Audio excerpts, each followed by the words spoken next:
नमस्कार दोस्तों, मुकुटमणिपुर टूर ख़त्म करके हम चले विष्णुपुर।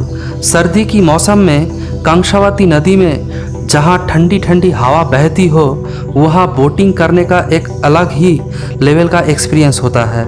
जो लोग मुकुटमणिपुर का वीडियो नहीं देखा, वो आई बटन या डिस्क्रिप्शन बॉक्स में जाके वीडियो देख सकते हैं। हम चले विष्णुपुर की तरफ। रास्ते में जयपुर जंगल। कोलकाता से विष्णुपुर का डिस्टेंस है 145 किलोमीटर। ट्रेन में आने के लिए आपको विष्णुपुर स्टेशन में ही उतरना पड़ेगा। हावड़ा से विष्णुपुर जाने वाली ट्रेन में से चक्रधरपुर एक्सप्रेस, रूपसी बांग्ला, आरण्यक एक्सप्रेस खास है।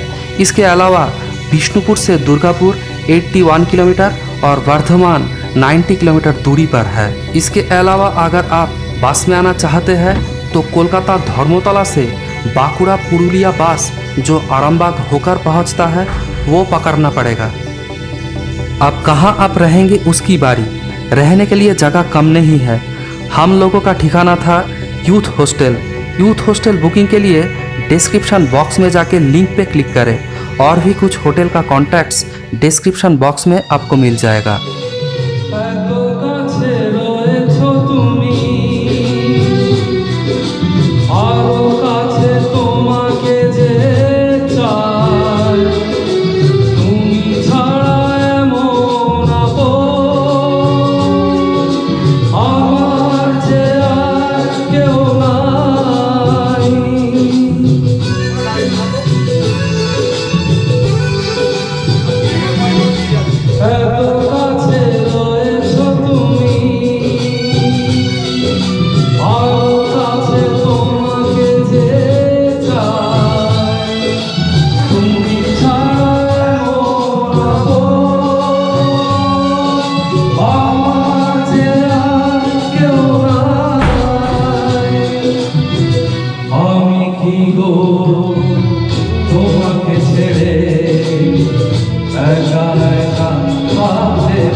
शहर में बहुत सारा हिस्टोरिकल मॉन्यूमेंट्स है।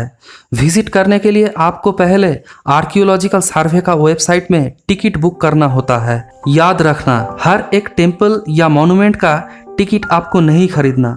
सबके लिए एक साथ एक ही टिकट है। सुविधा के लिए ticket booking website description box में दिया गया है। विष्णुपुर के लिए कोलकाता सिलेक्ट करके विष्णुपुर टेम्पल स्टिक मार के विजिट डेट पुट करके नेक्स्ट स्टेप जाना होगा। वहाँ जाके आप देख सकते हैं कि इंडियन के लिए 20 रुपये है और फॉरेनर के लिए आपको 250 रुपये देना पड़ेगा।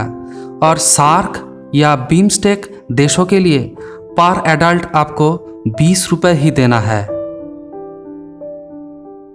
बुकिंग के लिए आपको आपका ईमेल आईडी देना पड़ेगा। यहाँ से आप एडल्ट या चाइल्ड और भी ऐड कर सकते हैं।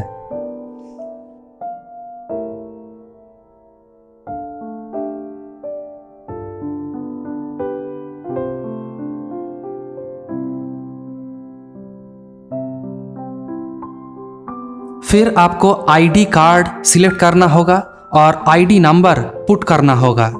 यहाँ ईमेल आईडी और आई कार्ड मैंडेटरी है। सारा फॉर्म फिलअप करने के बाद प्रोसीड टू पे करना होता है। फिर डेबिट कार्ड, क्रेडिट कार्ड या भीम से आप पे कर सकते हैं। विष्णुपुर एक प्राचीन जनपद है जहाँ पे मल्ल राजाओं का राज होता था। प्राचीन जनपद होने के लिए रास्ता भी प्राचीन काल की तरह छोटी है, इसलिए छोटी गाड़ी या टुक टुक वैन पे शहर घूमना ठीक रहेगा। विष्णुपुर में हमारा पहला डेस्टिनेशन है मल्लराज हम्बीर मल्ल देव का बनाया गया रास मंच।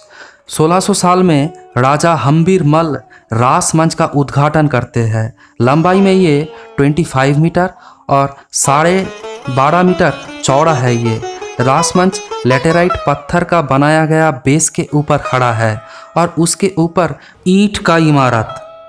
देखने में पिरामिड जैसा स्ट्रक्चर है ये। पहले रास फेस्टिवल के टाइम शहर का सारा राधा कृष्ण का मूर्ति यहाँ लाकर पूजा किया जाता था। बिष्णुपुर में 1932 तक हर साल उत्सव मनाया जाता था। थोड़ा फोटो सेशन हो जाए।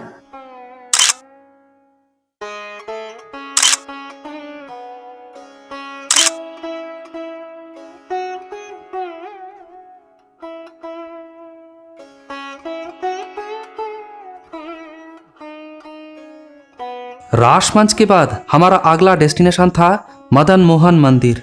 राजा दुर्जन सिंह देव का बनाया गया ये मंदिर स्थापित हुआ था 1694 में।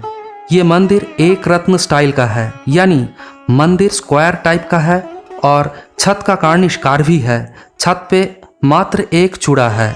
मंदिर का आराध्य है भगवान श्री कृष्ण। पर जो सबसे खास है वो है इसके वॉल पे टेराकोटा का काज।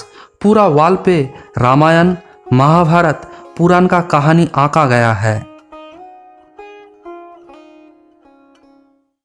दोस्तों, आज बिष्णुपुर टूर के साथ साथ आपके साथ शेयर करेंगे बिष्णुपुर का इतिहास। असल में बिष्णुपुर मल्ल राजाओं का राजधानी था। बिष्णुपुर पॉपुलर है यहाँ का टेराकोटा मंदिर और बालूचोड़ी साड़ियों के लिए। गुप्ता एरा में समुद्रगुप्त के टाइम उनके अंडर यहाँ के लोकल राजा राज करते थे। फिर बाद में यहाँ के वैष्णव मल्ल राजाओं का राज शुरू हुआ, इसलिए इस जगह को मल्ल भूमि भी कहा जाता है। मुस्लिम सुल्तान के टाइम में भी बिष्णुपुर के मल्ल राजाओं के ऊपर सुल्तान का प्रभाव नहीं था। सिर्फ मुगल पीरियड में बादशाह के लोग यहाँ से कुछ ट्रिब्यूट लिया करते थे। मल्ल राज में मुर्शिदाबाद का सूबादार का प्रभाव उतना नहीं था।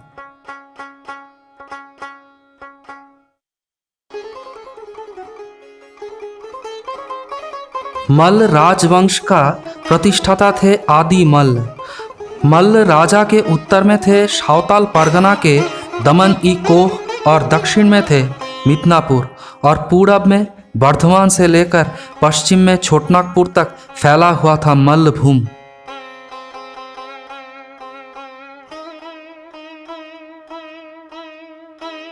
प्रथम मल्लराज आदि मल्ल वागती नाम से भी प्रसिद्ध थे। उनके बाद पॉपुलर राजा थे बीर हम्बीर। बीर हम्बीर 49th मल्लराज थे। बीर हम्बीर अकबर के समय के थे। बीर हम्बीर बहुत ही शक्तिशाली राजा थे।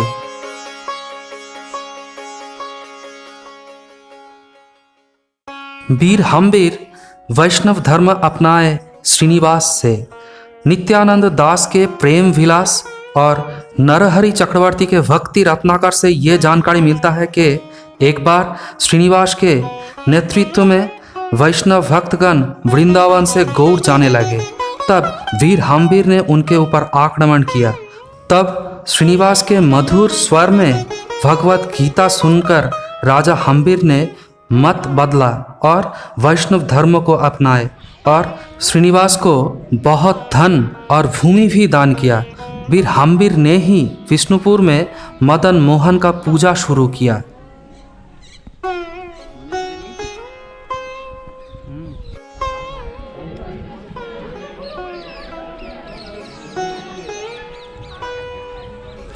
वीर हम्बीर के बाद रघुनाथ राजा बने। उन्होंने सिंह उपाधि प्राप्त किया मुर्शिदाबाद के नवाब से। उनके टाइम विष्णुपुर में शुरू हुआ मल्ल राजाओं का स्वर्ण युग। उस समय विष्णुपुर स्वर्ग से भी सुंदर था, ये सुना जाता है। 1643 से 1656 तक का समय में रघुनाथ सिंह ने तैयार किया श्याम राय मंदिर और जोर बांग्ला मंदिर।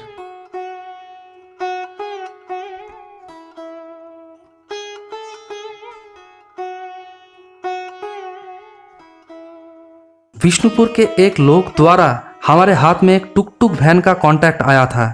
जिनको चाहिए वो डिस्क्रिप्शन बॉक्स में से आप ले सकते हैं। और एक फेमस खाने का दुकान है पेट्रोल पंप के पास, जिनका नाम है होटल मोनालिसा। ये आपके लंच और डिनर के लिए है।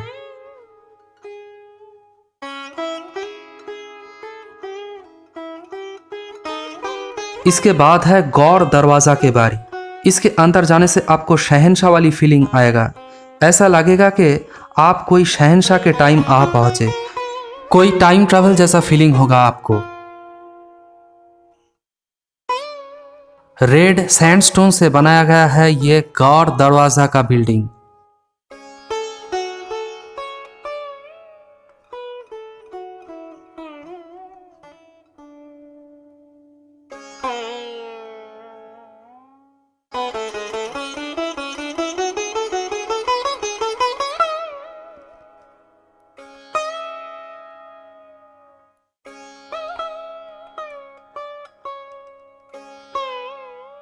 गौड़ दरवाज़ा के बाद हम पहुंचे लाल जी मंदिर, आराध्य देव भगवान श्री कृष्ण। मंदिर के भीतर वीडियो करना अलाउड नहीं था। जानकारी के लिए बाहर डिस्प्ले बोर्ड आप देख सकते हैं।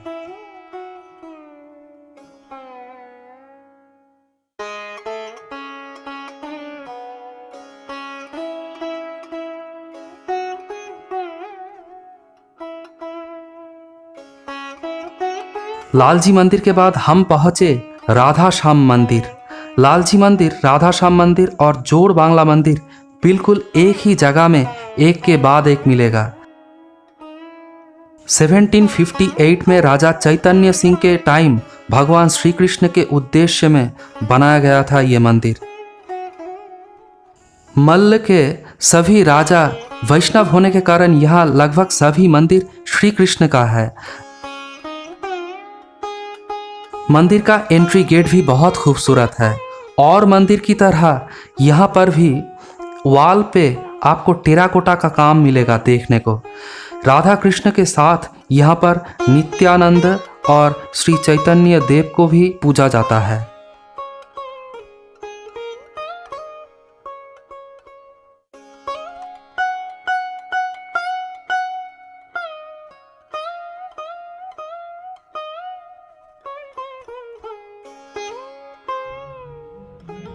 रघुनाथ सिंह के पुत्र वीर सिंह ने निर्माण किया लालजी मंदिर। इसके अलावा निर्माण किया 7 बड़ा सरोवर। ये कहावत है कि रघुनाथ सिंह उनके 18 पुत्रों को जिंदा दीवार में गाड़ दिया। फिर बाद में कुछ कर्मचारियों के दया से छोटा पुत्र दुर्जन बच जाता है। दुर्जन सिंह 1694 में निर्माण किया मदन मोहन मंदिर।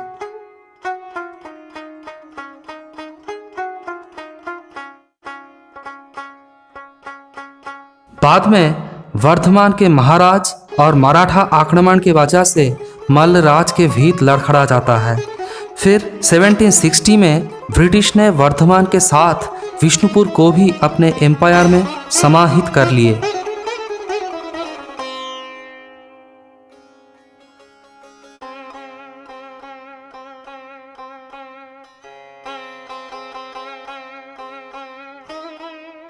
श्री कृष्ण और गौरंग देव के उद्देश्य में 1655 साल में राजा सेकेंड रघुनाथ सिंह देव ने निर्माण किया जोड़ बांग्ला मंदिर। बंगाल का चाला स्टाइल में ये मंदिर बनाया गया था।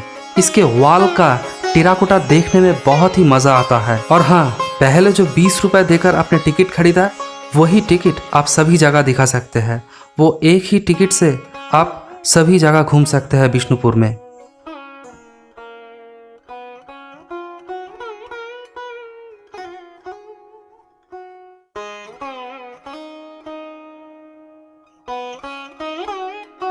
जोर बांग्ला मंदिर विजिट पूरा करके हमारा अगला डेस्टिनेशन श्याम राय मंदिर। ये मंदिर राजा रघुनाथ सिंह के टाइम बनाया गया था। मंदिर के गार्डन बहुत ही खूबसूरत है, एकदम well maintained and well decorated. मंदिर एक लो स्क्वायर डायस के ऊपर बनाया गया है। इसका एक विशेष फीचर है, इसके शिखर के 4 कोने में 4 छोटा शिखर और बीच में 8 कोन वाला बड़ा शिखर। श्री कृष्ण के जीवन के घटनाएं टेराकोटा के माध्यम से मंदिर के वॉल में बताया गया है। मल्लराज हम्बीर, रघुनाथ सिंह और वीर सिंह विष्णुपुर को बंगाल का सांस्कृतिक केंद्र बना के गए हैं। इनके बनाए हुए मंदिर आज भी दर्शनार्थियों को आनंद देता है। सिर्फ मंदिर कला ही नहीं, मल्ल राजाओं के आश्रय में यहाँ जन्म हुआ विष्णुपुर संगीत घराने का। पॉपुलर गीतिकारों में से है गोपेश्वर बनर्जी, सत्य किंकर बनर्जी और क्षेत्रमोहन गोस्वामी। गीतिकारों के अलावा विष्णुपुर घराने का सितार आर्टिस्ट मोनीलाल नाग और एसराज आर्टिस्ट अशेष बनर्जी बहुत ही लोकप्रिय है। विष्णुपुर पॉपुलर है इसके टेराकोटा स्कल्पचर के लिए। ये कल्चर बहुत सालों से चले आ रहे हैं। टेराकोटा सिर्फ मंदिरों में ही नहीं, पूरा शहर में मिलेगा। दुकानों से लेकर बहुत सारे घरों में भी टेराकोटा आपको मिल जाएगा। कुछ सैंपल घर के लिए आप दुकानों से ले सकते हैं, घर पे शोकेस करने में आपको काम आएगा। आपके पास टेराकोटा को लेकर एक सवाल है, हिस्ट्री का कौन सा चैप्टर में टेराकोटा को लेकर बातें आपको मिलता है स्पेशली? आंसर बाद में हम पिन कमेंट कर देंगे। और विष्णुपुर का टेराकोटा भी बहुत ही खास है क्योंकि इसी मंदिरों के लिए 1997 में विष्णुपुर को मिला यूनेस्को वर्ल्ड हेरिटेज साइट का तकमा।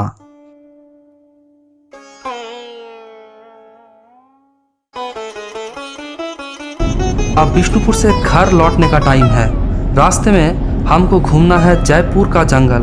हम में से बहुत सारे लोग ये जंगल घूमना चाहते थे। इन जंगलों में कभी कभी हाथी आ जाता है।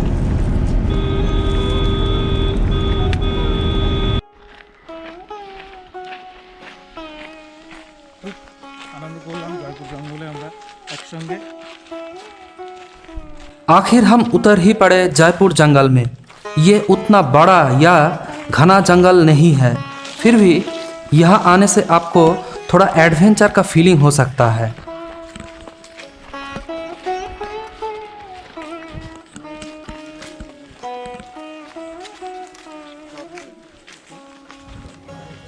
जयपुर जंगल से दौलमा एलिफेंट रिजर्व ज़्यादा दूरी पर नहीं है, इसलिए कभी कभी हाथी यहाँ आ जाता है, खास करके राइस हार्वेस्टिंग के टाइम। अगर आप लकी है तो यहाँ आपको हाथी दिख सकता है।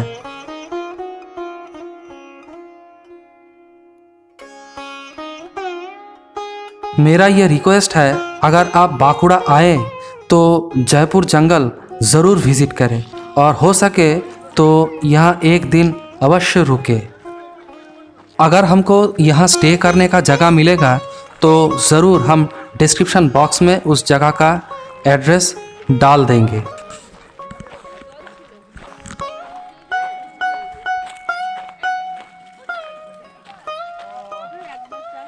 कुछ साथी जंगल से कुछ चीज़ लेकर आए। हमारे हाथी भाई ने उसको ठीक पहचान लिया। ये हाथी का ही त्यागा हुआ वस्तु है। देखने में गोबर जैसा ही लगता है। दोस्तों, अगर हमारा चैनल आपको अच्छा लगा तो वीडियो को लाइक करें और चैनल को सब्सक्राइब करें। कोई प्रश्न है तो आप कमेंट सेक्शन में भी कमेंट कर सकते हैं। ना चाहते हुए भी हर बार की तरह इस बार भी हमको घर लौटना है।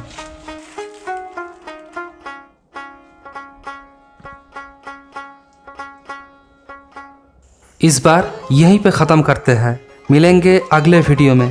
तब तक के लिए thank you and good bye.